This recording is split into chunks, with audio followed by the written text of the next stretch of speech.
वक्त एक बड़ी खबर मिल रही है। जानकारी ये बांग्लादेश से इस वक्त मिल रही है। बांग्लादेश से इस वक्त ये बड़ी जानकारी मिल रही है। खबर ये है कि हसीना की पार्टी आवामी लीग पर प्रतिबंध लगाया गया है। ये बड़ी जानकारी इस वक्त आपको बता रहे हैं। मोहम्मद यूनुस ने यह फैसला लिया है, आवामी लीग को बैन कर दिया गया है। इस वक्त की बड़ी जानकारी, यानी दो मुख्य दल वहां पर हैं जिनमें से एक पर प्रतिबंध लगा दिया गया है, जिसकी नेता शेख हसीना पहले ही अपना देश छोड़ चुकी हैं। इन सब के बीच बड़ी खबर आपको बता रहे हैं, हसीना की पार्टी आवामी लीग पर बैन लगा दिया गया है।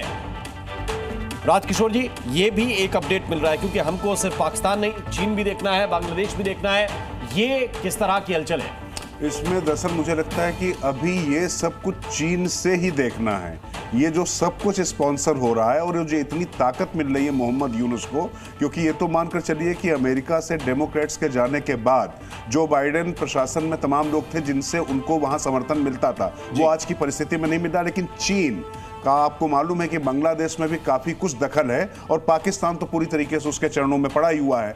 अब इन दोनों जगहों पर इस तरीके की परिस्थिति पैदा करके वो निश्चित तौर पर भारत सब कॉन्टिनेंट में, भारत में अगर शांति बहाली होती है तो उसका जो बाजार है, जो उसके यहाँ से स्थानांतरित होकर यहां पर आने की तैयारी चली। आपको पता ही है कि एप्पल वहां से बंद होकर भारत में लगाने की घोषणा कर चुका है। धीरे धीरे ट्रेड वार के स्थिति में वो ये परिस्थिति चाहता, इसीलिए भारत इस ट्रैप में ना पड़ते हुए उसने बहुत सारी चीजें की। हाँ, अपनी ताकत दिखाई और ये बता दिया कि ये बर्दाश्त नहीं किया जाएगा। आज भी कह दिया गया कि ये एक्ट ऑफ वॉर माना जाएगा, लेकिन चीन बाज नहीं आ रहा। और ये मुझे लगता है कि जो फड़फड़ाते हुए दिए होते हैं ना, जो कुछ नहीं कर पा रहे होते हैं, तो उनको लगता है, लेकिन मुझे लगता है कि बहुत बड़ी गलती वो भी करने जा रहा है, दुनिया की सभी ताकतों को अपने खिलाफ करने की। ठीक है, अब मैं थोड़ा सा कर्नल चौबे आपकी बात इस पे सुनना चाहता हूं कि ये स्थितियां क्या है, मोहम्मद यूनुस क्या करेंगे, क्या नहीं करेंगे, जब भारत पाकिस्तान पूरी तरह से लग रहा था कि एक बड़े युद्ध की तरफ बढ़ रहे हैं, और इन सबके बीच ये बड़ा फैसला मोहम्मद यूनुस का लेना कि उनका जो मुख्य विपक्षी दल है उसको एक तरह से प्रतिबंधित कर दिया है, इसके क्या मायने हैं? जी, ये बांग्लादेश में अधिकतर होते रहा है।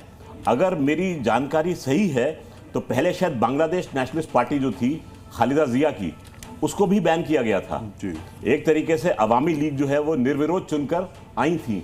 तो बांग्लादेश में ये एक तरीके का इतिहास है, हिस्ट्री है कि वो एक दूसरी पार्टीज को बैन करते रहे हैं अपना वर्चस्व दिखाने के लिए। दूसरी बात यह है कि बांग्लादेश की सोच हमेशा ऐसी रही है कि भारत के साथ वो हमेशा चीन की तुलना करते रहा है जी। अब वो देख रहा है कि भारत जो है इस समय एंगेज्ड है पाकिस्तान के साथ में वेस्टर्न फ्रंट पे, चलो फिर से अब हम चीन की ओर थोड़ा सा रुख करते हैं।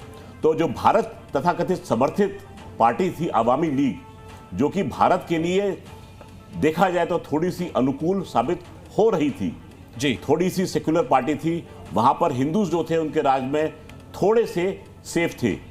तो अब उन्होंने ये एक्शन लिया है, एक तरीके से भारत को थोड़ा सा चिढ़ाने का प्रयास किया है। ये ठीक है।